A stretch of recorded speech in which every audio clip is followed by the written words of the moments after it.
Could it be true that Peterobi and Obidient deceived Nigerians? The latest revelation on Arise Television by Ara Bambi, a chieftain of Labour Party, has raised a new conversation around the 2023 presidential election result in Nigeria. Watch and listen to him. You said? Which election? The three people? The 2023. That was where, they model something to deceive Nigerians. I am also part and parcel, but we have to purge ourselves of this fact. And I'm happy it's going to be on Arise. That's why I say I came with that fact of what transpired. It is not in another issue. It was what I want to say here that actually causes that problem. Now, in the 2023 election, you see, we were unable to field agent in 54,000 polling units out of 189. We were unable to field agent. When Mr. Peterobi came, he took over the party machinery and handed over to Aisha Yusufu and Pastor Itwai Gadalo, and the man that absconded now, Valentine Osigbo and Oseloka, is SSG. Those were the people that managed the upload.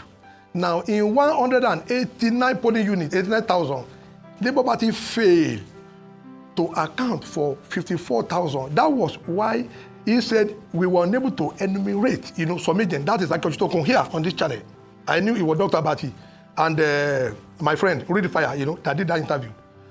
What now transpired is that we failed woefully in 54,000 polling units. We do not have a result to go to the Election Petition Tribunal. In that vein, those ones that are there, he said they were unable to pay them. They used a lot of the obedient to be the party agent.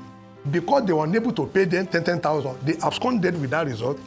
And in line with paragraph 4, 5, and 6 of the first schedule of the Electoral Act, petitions must be filed within 21 days, and your written statement of your witness on oath, your formissio 8, everything you have to attach it to your petition within 21 days. Labour Party failed to do that.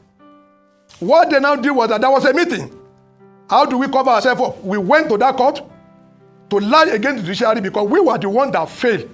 Like I said, the 4 people responsible, one just resigned 4 days ago, that was Oseloka. The other one and absconded to APC. While we have Aisha Yusufu and Pastor Itwai Gadalo, they were the one that handle all the party finances. I am going to challenge Nenadus or anybody that we should join here.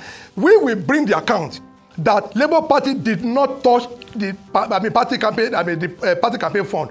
It was handled. The 2 signatories are Pastor Itwai Gadalo and Aisha Yusufu. Those were the 2 people. But why they are unable to pay agent remained the internal problem. But we went to the court. You see a lot of Labour Party faithful publishing the names of those judges. You see them accusing the INEC, accusing the APC. Now, if you have 189,000 polling units, you fail to feed agent in 54,000. Which election are we now saying we won? That is where that problem comes from. But our president candidate wanted this issue to be covered up. And that was the division between them and the Abure-led NWC. That was where the issue started. They deceived Nigeria up to today. People are still saying that election was rigged, but that election was not rigged. Why are you just telling this to us now? That is why I said you've been on the program multiple times. And this is the first time we've ever heard any such bombshell. We are tendering apology to the Chief Justice of Nigeria. We are tendering apology to INEC because we are no an apology for lying. I am tendering the apology. Saying it on TV? No, I am not. I am not in that. At least I am not part of the people, but I am privy to that. Until when we got, I got all the the certified true copy from the Supreme Court and the Court of Appeal, where most of these things are not related. But the point is this: why must our leaders continue, to manifest lies on here?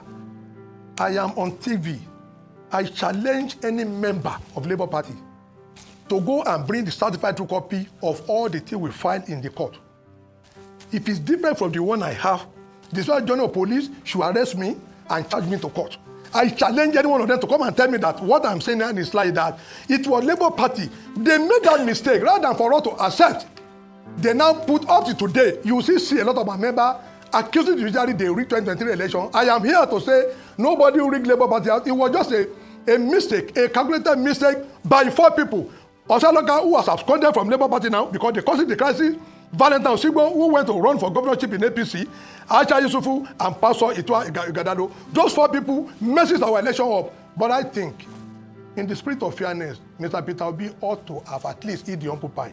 He knew about this, but he wanted to make Abure a scapegoat. While a huge section of the Nigerian populace, particularly the supporters of Labour Party candidates, His Excellency Dr. Peter Obi, and those of opposition parties, still holding on the notion that the election was rigged by the Independent Electoral Commission (INEC) and Nigeria judicial system in favor of President Bola Ahmed Tinubu, candidate of All Progressive Congress. Though the issue presented by the opposition parties in the court as grounds for which the 2023 presidential elections must be cancelled, were the question on whether President Bola Ahmed Tinubu graduated from Chicago State University or not, the U.S. court's judgment on drug-related matters, where the president was said to have forfeited $460,000 many years ago. And thirdly, the failure of the electoral body to comply with the use of BVAs as promised prior to the election. The recent confession and apology of Mr. Arabambi on what transpired within the party and how there was a resolution by the party and obedient movement leaders to concoct lies to deceive Nigeria that Peter Obi won the 2023 presidential election, while knowing fully well he lost, raised questions around the credibility and sincerity of the party candidate, Mr. Peter Obi, who many considered as saint among all candidates who contested in the election. The Obedience Movement, who claimed to be the new movement determined to stop impunity and bring positive change in Nigerian politics and governance in Nigeria, and also Labour Party, that was presented as the salvation vehicle to Nigerians. Coming days surely have a lot to reveal about what transpired in Obedience Movement camp and Labour Party before, during, and after presidential election in Nigeria in the year 2023. Let me know what you think about this in the comment section, and don't forget to subscribe to this channel for more trending news explainer videos.